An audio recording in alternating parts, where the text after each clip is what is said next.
Republicans are obsessed with the IRS and Benghazi and a host of other conspiracy theories, but the president and the American people know what's really important. Joining me now is Democratic Congressman Adam Schiff, who today, in a closed-door briefing on Benghazi, was there, and here with me in my MSNBC studios is my colleague, Karen Finney. Thank you both for your time tonight. Bet. Congressman, are Republicans overreaching with all these accusations and conspiracy theories about the president? Yes, I think they are, and this is nowhere more true than with respect to the whole Benghazi investigation.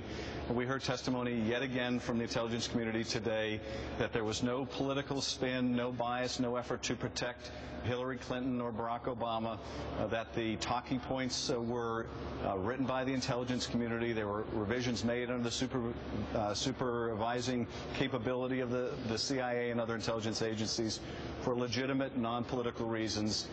So if anyone was still interested, once again debunk the whole idea that these were spun somehow and made very clear that this was an intelligence community-driven process. But this is no just normal, casual thing, Congressman. They castigated Susan Rice.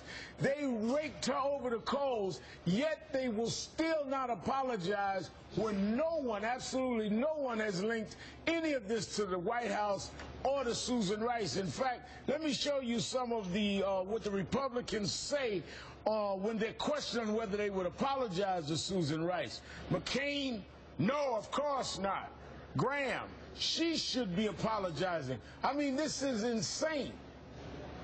Well, they really do owe her an apology, all of those that were demeaning her and suggesting that she had spun the talking points. This was the intelligence community's best estimate at the time, and certain parts of it the intelligence community got wrong. Those talking points said that it began as a protest.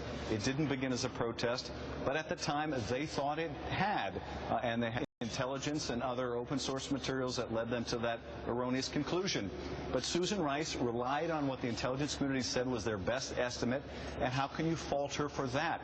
Now that these emails have been made public, now the intelligence community has testified repeatedly on this, it has completely exonerated Susan Rice. She had no role in the drafting of the talking points. She wasn't spinning them.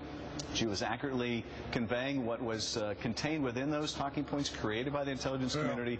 So I think she has owed an apology. Karen, there's almost an obsession that they must lay everything at the foot of the president. They can't just say something's amiss here, let's look into this. No, it's the president. And even Senator Mitch McConnell, when he was pressed on this on Meet the Press about the scandals and accusing the president, let me show you this exchange. There is a culture of intimidation throughout the administration. The IRS is just the most recent example. Do you have any evidence that the President of the United States directed what you call a culture of intimidation at the IRS to target political opponents? I don't think we know what the facts are. All but that hasn't stopped you from accusing.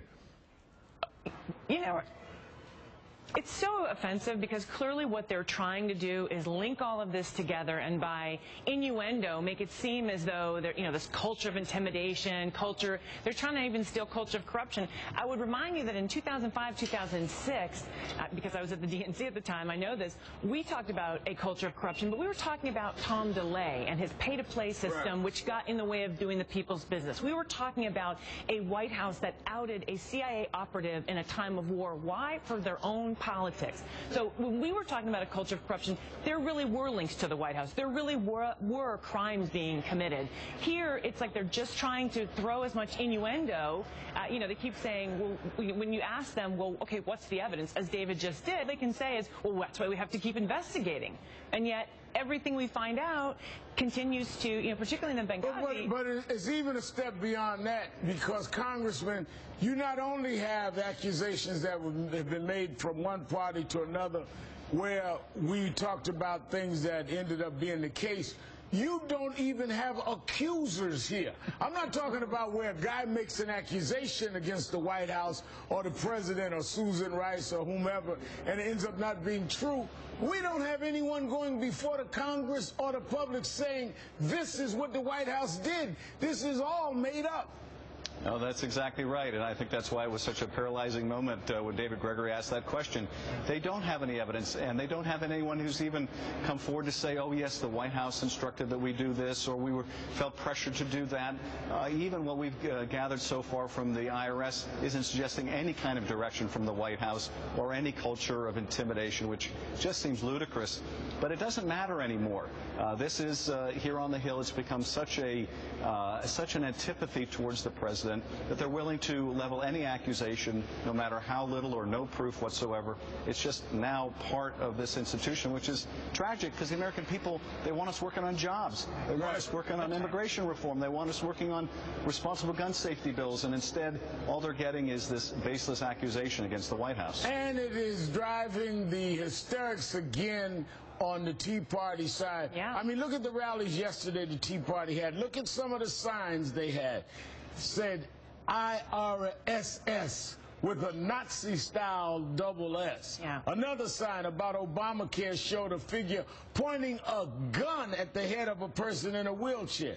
And another said Obama plus IRS equals tyranny. I mean, right. Karen, this is some way out stuff here. It is, and remember, we saw some way out from the Tea Party several years ago, right? And during 2010 and leading up to that. Look, this is part of the overreach that we've been talking about, right? I mean, this kind of, the thing is, there was clearly something wrong at what happened with the IRS. But was it President Obama? No. I think what we know is a bureaucrat somewhere made a bad decision and then tried to... Under the supervision of a Bush-appointed Republican commission. That's exactly right. But again, there's no accuser. There's no evidence of particular wrongdoing. It plays into, I think, a particular paranoia of some of the Tea Party folks, but that doesn't, but that's not necessarily evidence that there's a crime committed by the president. Right. It's more they're using it as an excuse, quite frankly, it feels like, to go back to what was some very harsh and sometimes racist rhetoric. When you look at the facts, yes, if there's something wrong, dig deep, get to the bottom of it. But you cannot ask the president and those in the White House to defend themselves against the imagination and hallucinations of the Republican leadership in the Senate and the Congress. Congressman Schiff, Karen Finney. As I say, there's another casualty here, too, and that is we need the IRS to go after these sham 501c4 organizations. No doubt. And I'm sure they're all too happy to now intimidate the IRS from doing the job, which is enforcing those laws equally, but enforcing them. They have to be enforced. This just allows people to hide their donors, and we need to put a stop to that practice. Well, I promise you we're going to keep it.